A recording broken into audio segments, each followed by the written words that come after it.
Hello and welcome back to English Today. And this is DVD 7 and the third DVD in your elementary level. And in this DVD, you will see another 2 episodes of our story, That's Life, followed by our special TV programs. In the cinema program, they will be talking about the Sundance Film Festival, followed by a debate about e-learning. Then, in the grammar section, we will study more about adjectives, in particular the comparatives and the superlatives. So,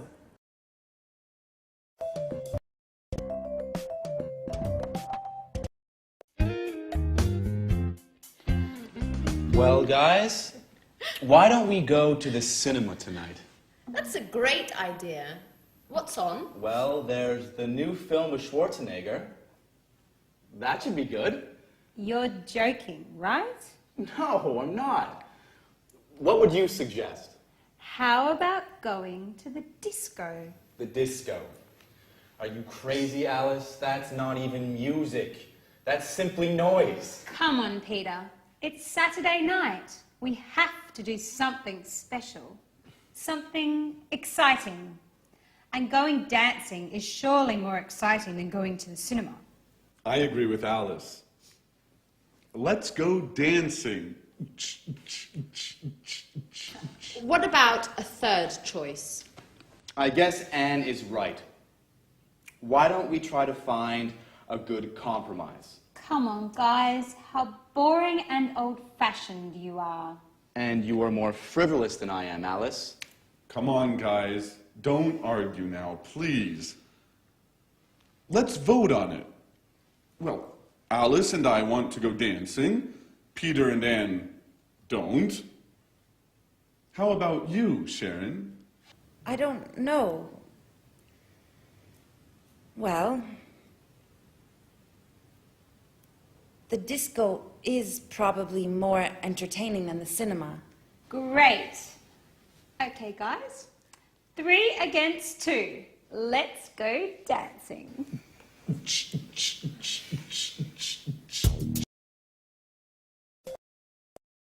hello and welcome back to English Today for some more English. Now, what would you prefer? Discotheque or cinema? Dancing or a film? Well, we're going to look at comparatives now. I have to buy a camera and I need to choose one. I have to make a choice, so I have to compare 2 different types. Here I have 2 types, look. This one here and this one here. Now they're quite different. Listen to the language I use when I compare them, okay? Now, this camera is smaller than this one. This is really quite big. It's bigger than this. And it's also heavier, this camera, than this one. This is a light camera, so it's lighter than this model. Now this model looks more sophisticated and probably more artistic than this one. Whereas this one looks more practical, but maybe less complicated. What do you think?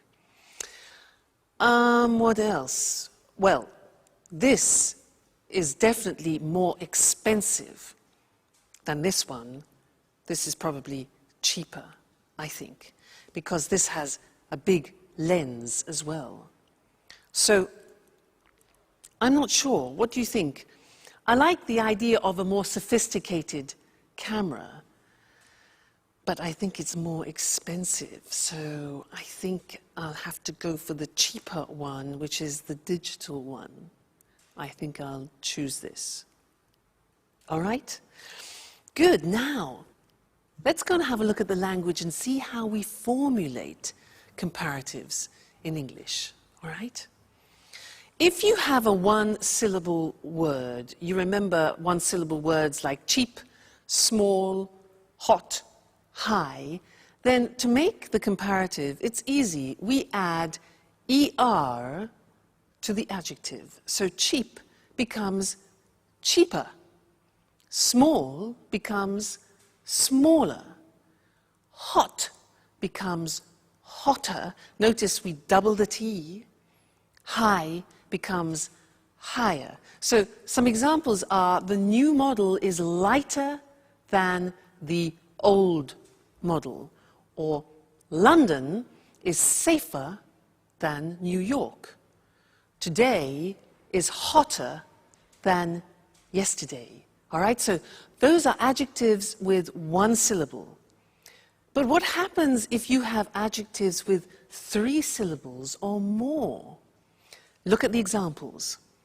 Interesting is an adjective with 3 syllables. Interesting, no, 4 syllables.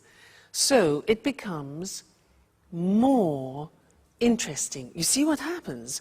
We put more in front of the adjective. So more interesting. Difficult. How many syllables? Difficult, difficult. Okay, so it becomes more difficult. Therefore, the example we have next is the new model is more practical. Or London is more expensive than Madrid, for example. This test is more difficult than the last test.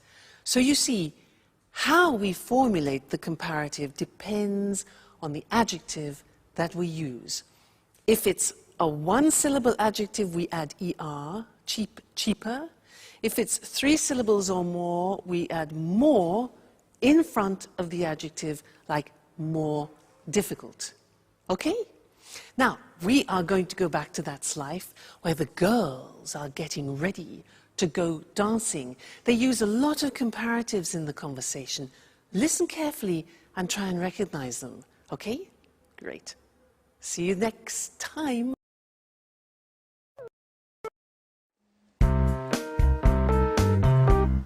Here's my party hat. How do you like it? You look great. I envy you. Hats really suit you. Well, I envy your room, Anne. But with all this traffic, how do you sleep? Oh, I'm used to it. Which disco are we going to? Paradise. It's a new disco on King's Road. It's very nice. Did Tom and you go there together? Yes, we went last Saturday. We spent a nice night together. Maybe I asked the wrong question. You don't like Tom, do you? He's boring. Very boring. Besides, he's an Aries and he talks too much. Last night, for example, he showed me all the pictures of his holiday in the Alps. He talked for an hour about the mountains. But I hate the mountains. Why do you say that? The mountains are beautiful and spectacular. I prefer the beach. It's more relaxing and entertaining. Oh, I don't know. I think the beach is more boring than the mountains. Why do you say that? Well, think about it. Lying on the beach every day, it's much more interesting to be walking in the countryside. Yes. But it's usually colder in the mountains. I think the beach is also more romantic. Girls, stop talking nonsense. How do I look? You look very pretty, Alice. Thanks, Sharon, but you look better than me. No, how can you say that? You're much more tan than I am. Yes, but you are in better shape. And me? How do I look? You are very pretty too, Anne. I'm sure I'm not nearly as beautiful as you. Come on, guys. Stop making stupid comparisons. Let's just say that we're all different. Hey, girls. Okay, are you ready? I need your advice. Which shirt is better according to you? The red one, it's much better than the blue one for a disco night. And you, Sharon? What do you think? Well, I think the red one is funnier, while the blue one is more professional. I prefer the blue one.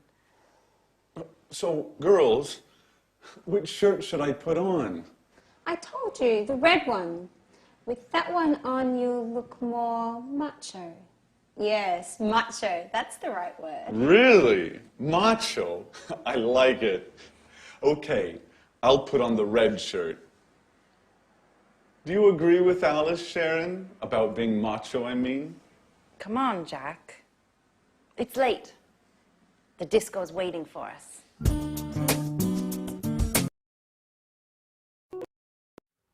Hello again, and welcome back. I want to continue talking about comparatives in this lesson because last time we talked about how we compare with adjectives with one syllable and 3 syllables and more. Remember, we said hotter than, but more difficult than. So what happens if we have adjectives with only 2 syllables? For example, like heavy or easy. Well, we say heavier and easier, but the spelling changes. And that's what I want to show you on the screen now, because the Y at the end of easy and heavy disappears. Look. Happy is an example with an adjective with 2 syllables ending in Y. Happy becomes happier. Take out the Y, put in I-E-R, okay? Then funny, funnier, and easy, as we said before, easier. Heavy again, another example, heavier. Okay, so be careful. Remember that the Y becomes an I. Some examples. I'm happier than you. His joke was funnier than mine. English is easier than Russian. All right? So that's important to remember. But that's not all. There are some real exceptions, as always, in the English language, also in the comparative form. And that's what I want to look at with you now. It's very important. The question is, what is the comparative of good? The comparative is completely different. It's better. So you would say, this camera is better than that camera. All right, so good becomes better. What about bad? Again, it's completely different. Bad becomes worse. Today's weather is worse than yesterday's, okay? Bad, worse. And one more example, far, which means distance, far becomes further or even farther. Both possibilities, farther written F-A-R-T-H-E-R, as you can see on the screen, all right? So those are the big exceptions. Good becomes better. Bad becomes worse. Far becomes farther or further. You choose. Examples, walking is better than running.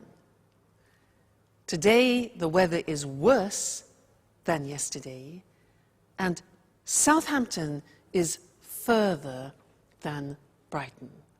All right? So those are all the most important things that you need to know when you're comparing things. Don't forget the exceptions. They're very, very common and easy to forget. All right? Great. So I'll see you next lesson, where no doubt you will be speaking English better. Okay? See you then.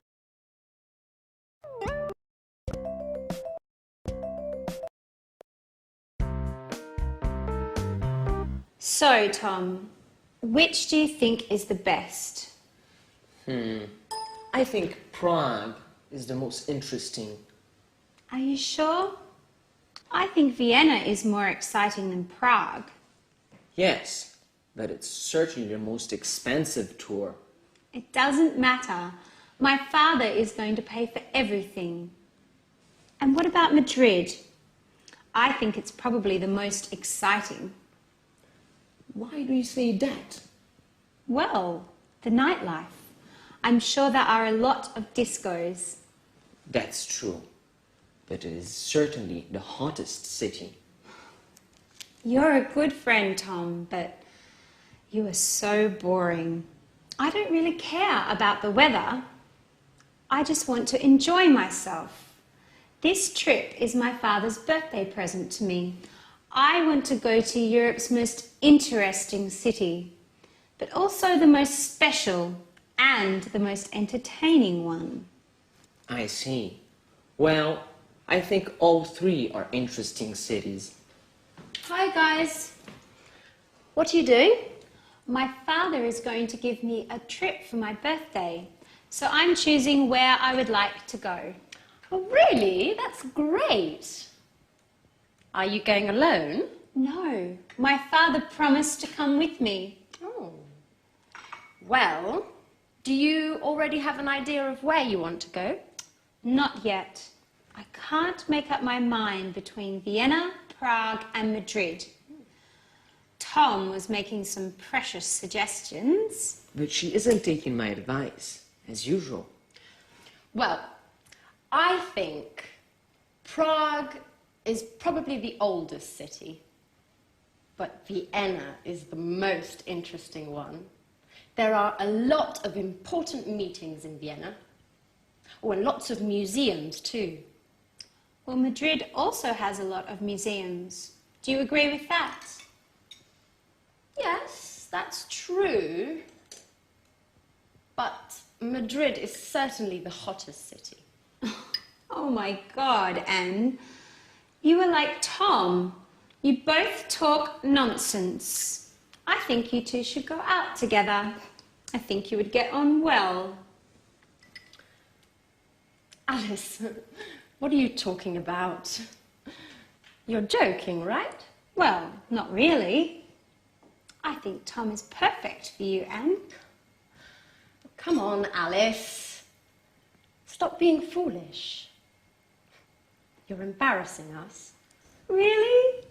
There's no need to be ashamed. Listen, I'm going to leave you two alone now, so you can get to know each other better. Bye.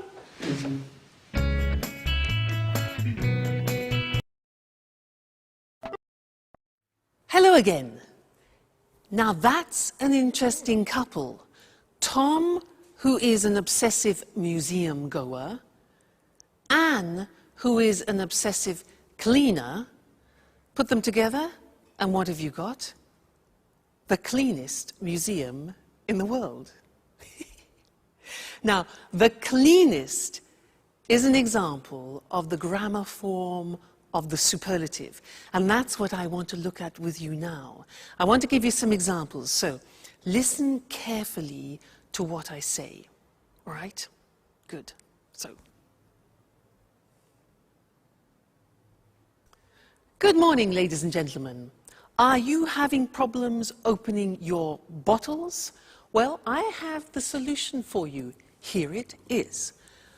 A revolutionary bottle opener. This is a bottle opener. Have you been using these old models like this and been having problems?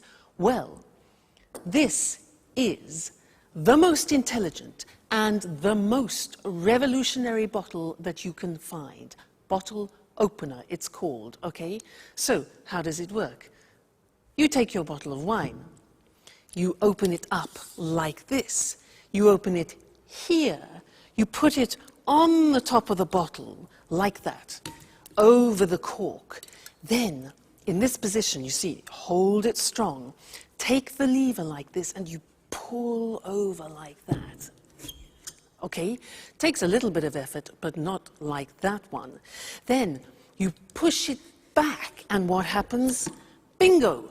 Out comes the cork. Then, the same action, hold it tight, pull it over, the cork comes out, and we are ready to drink.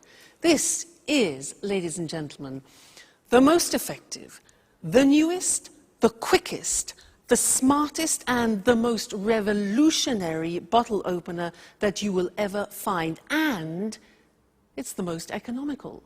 It's the cheapest. It only costs €20 for you. So, buy one today, and let's pour some wine and toast to the most superlative bottle opener in the world. Cheers. That's nice. Great. That was the superlative. Let's go and see it on the screen. Nice wine.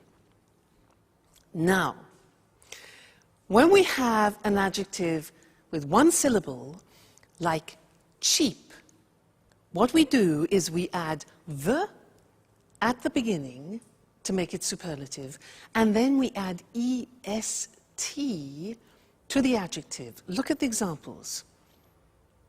It's the cheapest, the newest, the quickest, the smartest bottle opener in the world. Okay, so the plus est at the end. Now, if the adjective is 2 or 3 or more syllables, it changes, as I said, and it becomes the most effective.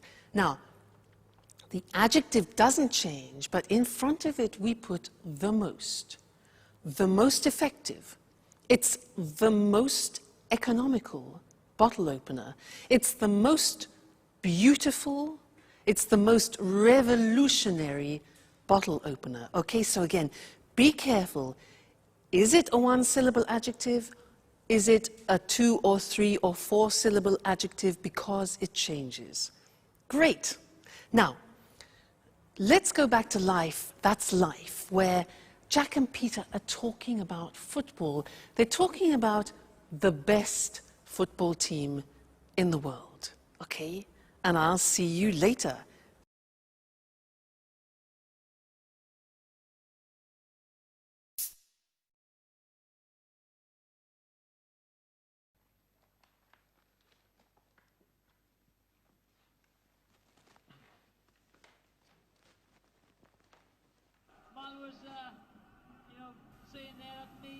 Hey, Peter.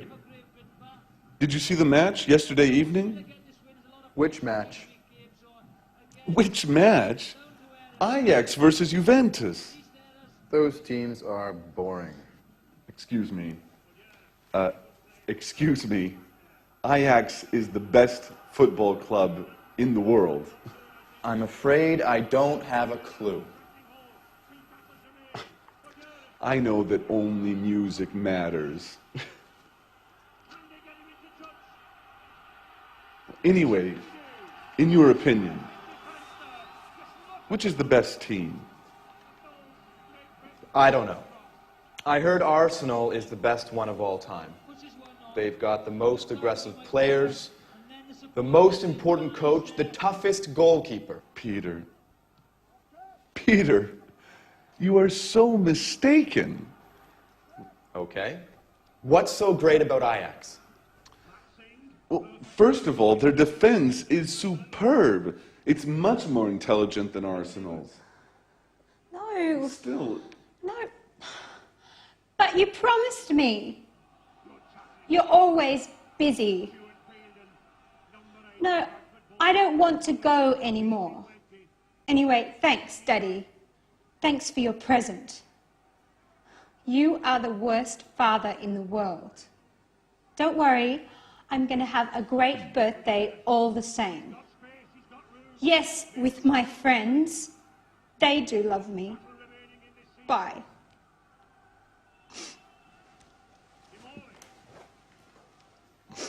is everything okay, Alice? No, nothing is okay. My father keeps on being the same. Oh, come on, Alice. Don't cry, please. Tell us what happened. Well, you know, I told you my father decided to give me a trip for my birthday. Well, he promised to come with me. And just now, he told me that he can't anymore because he has some important work to do, as usual. Oh, don't be angry with him. Even if he has something important to do, you can leave for your trip anyways. No, I don't want to go anymore. Well, don't worry, Alice. We are going to give a big party for you. Isn't that true, guys? Absolutely. Yes, of course. You are the most brilliant, the smartest, and the funniest roommate we've ever had. Even if sometimes you are a bit lazy. You need a special party. Thanks a lot. You are the best friends in the world.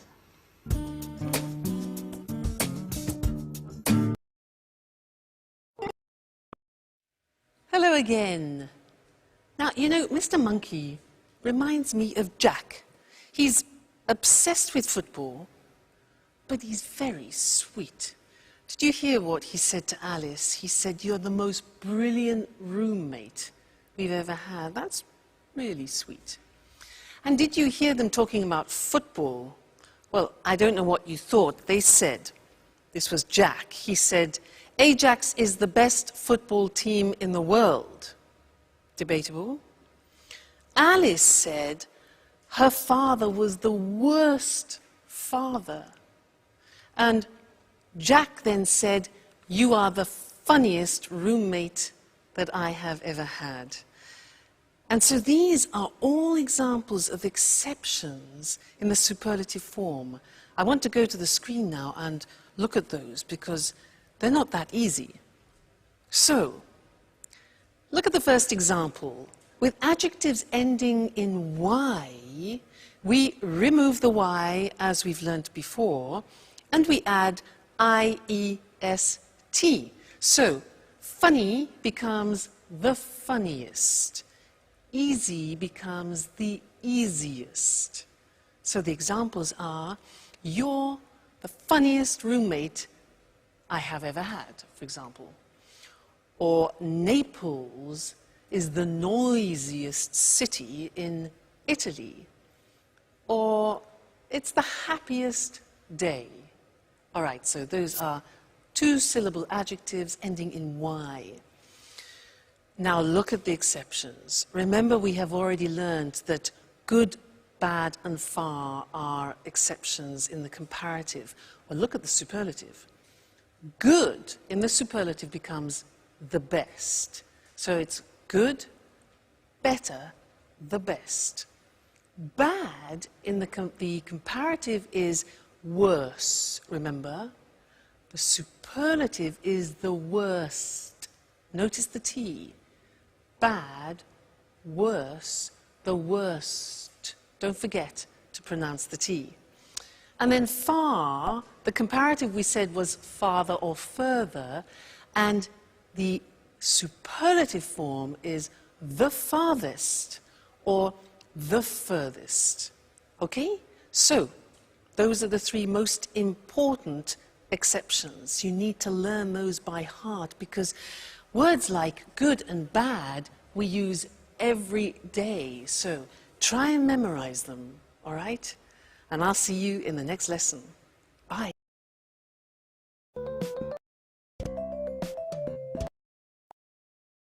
Good morning, good morning. Welcome to this week's edition of Talk Cinema. Here in the studio with me is Sanjeev Gupta, our cinema expert. Good morning, Sanjeev. Good morning. Well, Sanjeev, what are you talking about today? Today I want to talk about the Sundance Film Festival. Sounds interesting. I've heard of the Sundance Festival. What exactly is it? Well, to put it simply, Sundance is a festival for independent films and people interested in them. Okay, can you explain what an independent film is? Independent films, sometimes they're called indies, are films that don't come from the major Hollywood studios. They're produced and financed by the directors themselves, and they're usually low-budget productions. But of course, this doesn't mean that they're appreciated less than normal commercial films. Of course, independent films can be very interesting, and often they deal with contemporary issues. Exactly. You can't compare independent films with Hollywood blockbusters. They're two completely different things. Well, Hollywood films are more spectacular. They're usually high-budget productions, and the money comes from the Hollywood studios, not from the directors. There's more money to spend, so they can feature famous stars. There's another important difference here. Hollywood movies are distributed throughout the world. That's how they make so much money at the box office. Right, Sanjeev? Right, Lucy. On the other hand, independent films generally win the praise of cinema critics, but make less money at the box office. OK, let's go back to the Sundance Film Festival. Well, this festival has nothing in common with the Oscars night in Los Angeles, but it is the most important film festival in the world for independent films. It's important because it promotes the work of many young directors. When did the festival start? Robert Redford organized the first festival 25 years ago. The festival takes its name from Sundance Kid, the character Robert Redford plays in the film Butch Cassidy and the Sundance Kid. Today, the Sundance is divided into two sections. The main section is called the American Competition and is for American films and documentaries. The second section is the World Cinema Competition. This is for all other films. You know, Sundance is great fun. In addition to the films, there are parties and concerts and also special meetings for film students. Well, the Sundance Festival sounds fun. It's smaller and younger than other film festivals. There aren't lots of Hollywood stars. The awards aren't as prestigious as the Oscars. But it's an important festival. Right, Sanjeev? Right, and don't forget, it's great fun. OK, thank you, Sanjeev. And goodbye. Goodbye. Goodbye, and see you next week for another edition of Talk. So, the Sundance Festival takes its name from the Sundance Kid, the character that Robert Redford plays. A character is a person in a film. And we say that an actor plays a character. And let's have a look at some of the vocabulary and expressions we use to talk about films. There are independent films and Hollywood blockbusters. First of all, what is an independent film? It's a low-budget production that is not produced or financed by a major Hollywood studio. Major means big and important. A low-budget production is a film made with little money. And what's a Hollywood blockbuster? It's a high-budget production that is produced and financed by a major Hollywood studio. A high-budget production is a film made with lots of money. To produce a film means to make a film, and to finance a film means to find the money to make a film. We say a film is produced by and financed by someone. So, an independent film is usually produced and financed by the director of the film. The director is the person responsible for making a film. He or she directs the actors and decides how to tell the story of the film. Independent films are sometimes called indies, which comes from the word independent. Because Hollywood blockbusters are high-budget productions, they can feature famous stars. Famous stars are famous actors. So, if a film features famous stars, it means that famous actors and actresses are in the film. Pretty Woman features Julia Roberts and Richard Gere. We say Hollywood blockbusters are commercial films. This means they are easy to watch and easy to sell. They're made with the purpose of making money. All right, cinema lovers, that's it for now. Bye, and see you.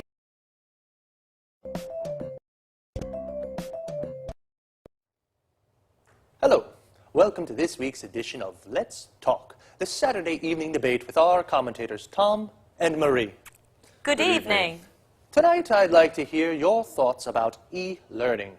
You know, when I was a teenager, I hated school and studying. As you can imagine, my exam results weren't very good, so I couldn't go to university. Now, I'd like to study philosophy, and I'm thinking of taking a distance learning course using my computer and the internet. Well, e-learning. The E means electronic, so e-learning is electronic learning.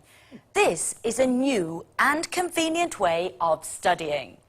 Many universities around the world now offer distance learning degree courses via the internet. You can take a course from a university in England or in the States without leaving your home. That's true, but you need to have a lot of motivation to take an e-learning course. Why? Well, good time management skills are very important for successful e-learning. You mustn't waste time. You must study a little every day. It isn't always easy, especially if you work. Okay, e-learning courses can be more difficult. Traditional courses can be better. But there are many advantages to studying for a degree at a distance. What are these advantages? In fact, let's talk about the advantages and the disadvantages of e-learning. Okay, one advantage, you can study when you like and where you like. I see. So it's a flexible way of learning. Exactly. Another advantage is that e-learning gives people a second chance to take a university course without giving up your job. You can study and work at the same time. I'm sorry, Marie, I don't agree. When you work, it can be very difficult to find time to study. Besides, students can feel lonely and isolated when they study by themselves. Wait a minute. This is where the electronic part helps. There's lots of interaction with other students and course tutors. Some courses use virtual classrooms to teach small groups. You can see your tutor and other students on your computer screen. You can talk with them and use text chat or email and discussion forums too. Today, most courses include study skills information on how to study well at a distance. Okay, but some course materials can be really boring, just like reading books online. And some e-tutors are very inexperienced and don't know how to teach in this new way. And remember that dropout rates are high for e-learning courses. Yes, I agree with some of what you say, but good multimedia course materials can be very stimulating as they use audio, images, and text together to teach. Okay, I see that you both have strong opinions on this topic. This discussion is very interesting, but I'm afraid we've run out of time. So, e-learning, the new independent way of studying with advantages and disadvantages. My philosophy course? I'll have to think. So, goodbye to our commentators, Marie and Tom. Goodbye. Goodbye. And goodbye to you. And see you next time on our discussion group.